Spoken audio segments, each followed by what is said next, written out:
Greetings to all. இன்னைக்கு நம்ம term 1 6th standardல exercise number 2.1 பார்க்க போறோம். இது பேஜ் நம்பர் 40ல இருக்கு. புக்ல வந்து உங்களுக்கு introduction to algebra அப்படினு கொடுத்திருப்பாங்க. So first இப்போ நமக்கு algebraன்ற கான்செப்டை இன்ட்ரோ듀ஸ் பண்றாங்க. algebra இது என்ன புதுசா இருக்கு, இதுல என்ன லேர்ன் பண்ணுவோம் அப்படின்னு நினைச்சீங்கன்னா இது புதுசு கிடையாது. ஆல்ரெடி நம்ம லேர்ன் பண்ண addition, subtraction, multiplication, division இதனுடைய expanded version தான் algebra. கேம்ல இருக்கக்கூடிய லெவல் 1 லெவல் 2ங்கற மாதிரி இந்த லெவல்ல அதே கான்செப்ட் தான்.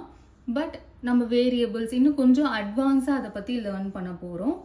அதனால அல்ஜீப்ரா அப்படிங்கிற ஒரு இனிமே நீங்க லேர்ன் பண்றது எல்லாமே அல்ஜீப்ரா கீழே தான் வரும். இது வரைக்கும் நமக்கு பேஸ் தான் நம்ம வந்து ஸ்ட்ரென்தன் பண்ணியிருக்கோம். என்னென்ன பேஸ் பண்ணியிருக்கோம்னா அடிஷன், சப்ராக்ஷன், 2 நம்பர் இல்லை 4 நம்பர் கொடுத்தா கூட ஆட் பண்ண தெரியும், சப்ராக்ஷன் பண்ண தெரியும், ஆர்டர் மெயின்டைன் பண்ண தெரியும். அடிஷனோ சப்ராக்ஷனோ மல்டிப்ளிகேஷன்லையோ டிவிஷன்லையோ ஆர்டர் பற்றின இம்பார்ட்டன்ஸ் நமக்கு இப்போ தெரிஞ்சிருச்சு. தென் வந்து டெசிமல் நம்பர்ஸ் லேர்ன் பண்ணியிருக்கோம், ஃப்ராக்ஷன் நம்பர்ஸ்லாம் லேர்ன் பண்ணியிருக்கோம். இதில் என்ன புதுசாக இப்போ இருக்குது இந்த அல்ஜீப்ரால இது வரைக்கும் நான் கற்றுக்காமல் என்ன புதுசாக இப்போ நான் லேர்ன் பண்ணுறேன் அப்படின்னு கேட்டிங்கன்னா வேரியபிள்ஸ் அப்படிங்கிற கான்செப்ட் தான். வேரியபிள்ஸ் அப்படிங்கிறது என்னன்னா ஆல்பபெட்ஸ் எல்லாமே வேரியபிள்ஸ் அப்படின்னு ரெப்ரசன்ட் பண்ணுவாங்க. இப்போ ஒரு கொஸ்டின்ல சே ஃபார் எக்ஸாம்பிள் நம்ம இது வரைக்கும் பார்த்த எக்ஸாம்பிளே நம்ம பார்த்துக்கலாம். ஒரு ஃப்ரூட்டோட விலை வந்து 1 ஃப்ரூட்டோட விலை வந்து 20 ருபீஸ்னு வச்சுக்கோங்களேன். ஃபைண்ட் த 20 ஃப்ரூட்கான ப்ரைஸ் கேட்குறாங்கன்னா இது நமக்கு தெரியாது இல்லையா. இவ்வளோ நாள் இதை வந்து நம்ம கொஸ்டின் மார்க்காக வச்சுருப்போம். இனிமேட்டு இந்த தெரியாததுக்கு ஒரு நேமிங் பண்ண போகிறோம். அந்த நேமிங்க்கு பேர் தான் வேரியபிள். ஏன் வேரியபிள் நான் சொல்கிறேன். இந்த நேமிங் எப்படி கொடுக்க போகிறோம்னா ஆல்ஃபபெட்டில் ஏலேருந்து ஜி வரைக்கும் எது வேணாலும் கொடுக்கலாம், நம்ம சாய்ஸ் தான். என்ன ஆல்ஃபபெட் வேணாலும் நம்ம யூஸ் பண்ணிக்கலாம். ஸோ இந்த ஆல்ஃபபெட்ஸ் எல்லாத்துக்கும் பேர் வேரியபிள்ஸ். ஏன் வேரியபிள் அப்படின்னு கேட்டிங்கன்னா இது 20 ஃப்ரூட்டுக்கு ஒரு விலை கொடுக்கும் இல்லையா. நான் 2 ஃப்ரூட்டுக்கு ஒரு ரேட் கொடுப்பேன். அப்போ இந்த இடத்துல கிடைக்கக்கூடிய ஆன்சர் மாறும். 3 ஃப்ரூட்டுக்கு பார்த்தோம்னா இந்த இடத்துல ஆன்சர் மாறும். ஸோ இங்கே இருக்கக்கூடிய எத்தனை ஃப்ரூட்டுங்கிறத பொறுத்து நமக்கு இங்கே ஆன்சர் மாறிட்டே இருக்கும் இல்லையா. இப்போ நான் இதை ஏன்னு எடுப்பேன், இங்கேயுமே இதை நான் ஏன்னு எடுத்துக்கலாம், அதை பற்றி ஒன்றும் இல்லை. இதையுமே நான் ஏன்னு எடுத்துக்கலாம். பட் எல்லா இடத்துலையும் ஏ சேமாக இருக்கா?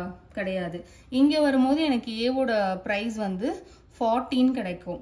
இங்கே வந்து அதாவது 21 ஃப்ரூட் 20னா 400 சாரி 20 ஃப்ரூட்டுக்கு வந்து 20 × 20 400 கிடைக்கும் ப்ரைஸு.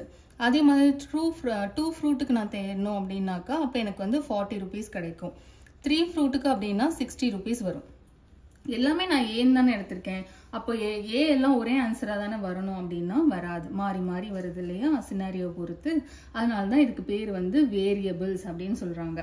ஒரு எக்ஸுக்கு இதுதான் வேல்யூ அப்படின்னு நிரந்தரமான ஒரு வேல்யூ கிடையாது. ஒரு ப்ராப்ளம்ல எக்ஸுக்கு ஒரு வேல்யூ வரும், இன்னொரு ப்ராப்ளம்ல எக்ஸுக்கு ஒரு வேல்யூ வரும், based on the problem type. அதனால இந்த ஆல்பபெட்ஸ்க்கு பேர் எல்லாம் வேரியபிள்ஸ். ஆனால் ஒரு கொஸ்டின்ல 5யோட வேல்யூ 5ஆ தானே இருக்கும். நீங்க எங்க 5ன்ற நம்பர் யூஸ் பண்ணாலும் யூனிவர்சலா 5 தானே, 6 தானே. ஒரு இடத்துல 5 வேற ஏதாவது நம்பரா கன்சிடர் பண்றது, ஒரு இடத்துல 6 வேற ஏதாவது ஒரு நம்பரா கன்சிடர் பண்றது நம்ம பண்ணுவோமா? கண்டிப்பா மாட்டோம். அதே வேரியபிள்ஸ்க்கு பண்ண முடியும். ஒரு இடத்துல x வந்து 5ன்னு கிடைக்கும், ஒரு இடத்துல y வந்து 5ன்னு கிடைக்கும். It's okay. ஆனா வேல்யூ வந்து நம்பர்ஸோட வேல்யூ மாறாது. ஸோ நம்பர்ஸ் கான்ஸ்டன்ட் அப்படின்னு சொல்லுவாங்க. இந்த ஆல்பபெட்ஸ் எல்லாத்தையும் வேரியபிள்ஸ்ன்னு சொல்லுவாங்க. வேரியபிள்ஸ்னும் போது அது மாறிட்டே இருக்கிறதுனால அதை வேரியபிள்ஸ்ன்னு சொல்றோம். கான்ஸ்டன்ட் அப்படிங்கும் போது 5யோட வேல்யூ என்னைக்குமே 5 தான், எப்பவுமே 5 தான், எங்கனாலும் 5 தான், அது மாறாது, கான்ஸ்டன்டா இருக்கும். ஸோ நம்பர்ஸ் எல்லாத்தையும் கான்ஸ்டன்ட்னு சொல்லுவோம், ஆல்பபெட்ஸ் எல்லாத்தையும் வேரியபிள்ஸ்ன்னு சொல்லுவோம். ஸோ நமக்கு ஃபர்ஸ்ட் கொஸ்டினே அதான். The letter ABCXYZ are all used to represent what அப்படின்னு கேட்குறாங்க. இந்த ஆல்பபெட்ஸ் எல்லாமே நாம மேக்ஸை பொறுத்த வரைக்கும் வேரியபிள்ஸா யூஸ் பண்ணுவோம். இதை எங்க யூஸ் பண்ணுவோம்னா ஏதாவது ஒரு கொஸ்டின்ல நமக்கு தெரியாததையோ இல்லை நம்ம கண்டுபிடிக்க வேண்டிய ஒரு விஷயத்த எக்ஸ்ன்னு நேம் பண்ணிப்போம் நம்மளோட கன்வீனியன்ட்டுக்காக. எக்ஸ்ன்னு நேம் பண்ணலாம், ஏன்னு நேம் பண்ணலாம், ஒய்ன்னு நேம் பண்ணலாம். இதுதான் வேல்யூ, இது வந்து 5ன்னு எனக்கு எக்ஸாக்டா தெரியாத போது அதை நான் வந்து நேம் பண்ணிக்கிறேன். எக்ஸ்ன்னு நேம் பண்ணி ஒரு கன்வீனியன்ட்டுக்காக, ஒரு கால்குலேஷனோட கன்வீனியன்ட்டுக்காக எக்ஸ்ன்னு நேம் பண்ணி நான் கால்குலேஷன் போடுவேன். அந்த பர்பஸ்க்காக யூஸ் பண்றது தான் இந்த வேரியபிள்ஸ்லாம். the algebraic statement of f decreased by 5. okay இப்போ நம்ம ரீட் பண்ணி இந்த எக்ஸ்பிரஷனை எப்படி நம்ம symbols and numbers யூஸ் பண்ணி எழுதணும்.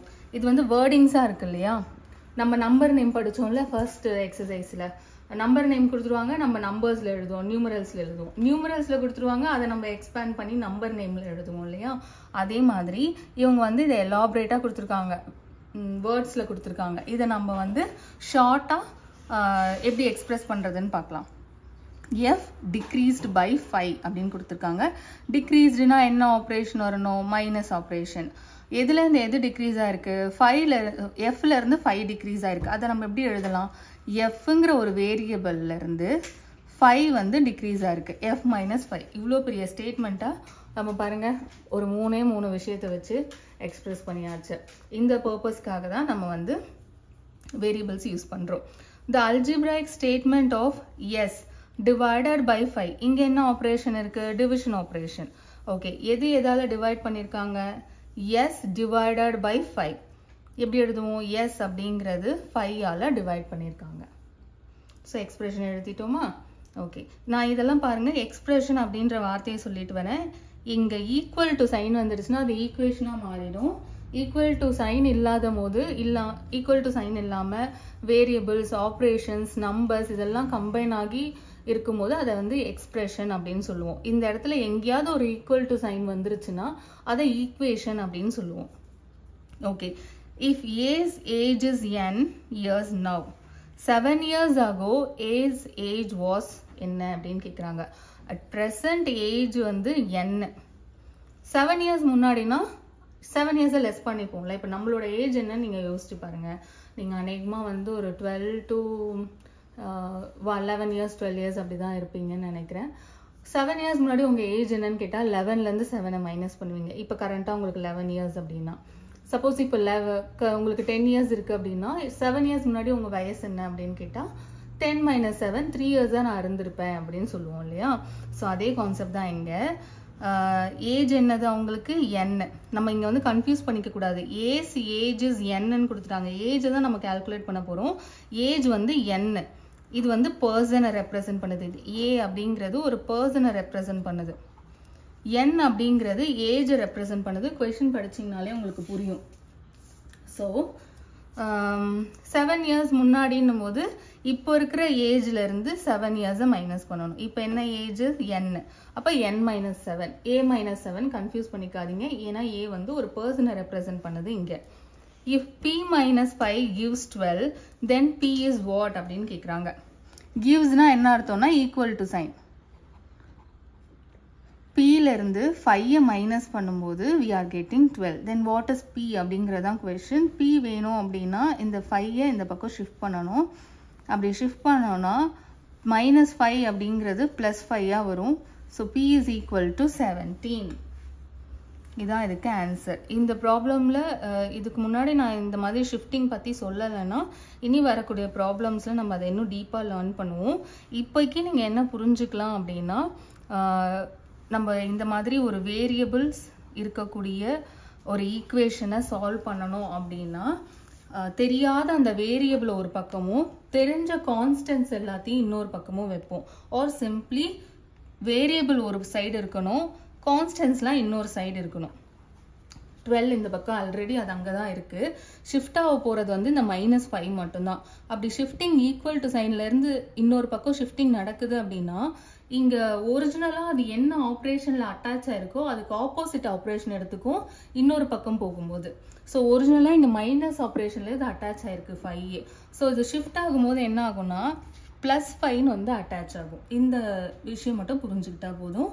ஓகே, இதுலயே நம்ம வந்து செகண்ட் சப்டிவிஷனும் பார்த்துடலாம். ட்ரூ ஆர் ஃபால்ஸ் பார்த்துடலாம். இப்போ இது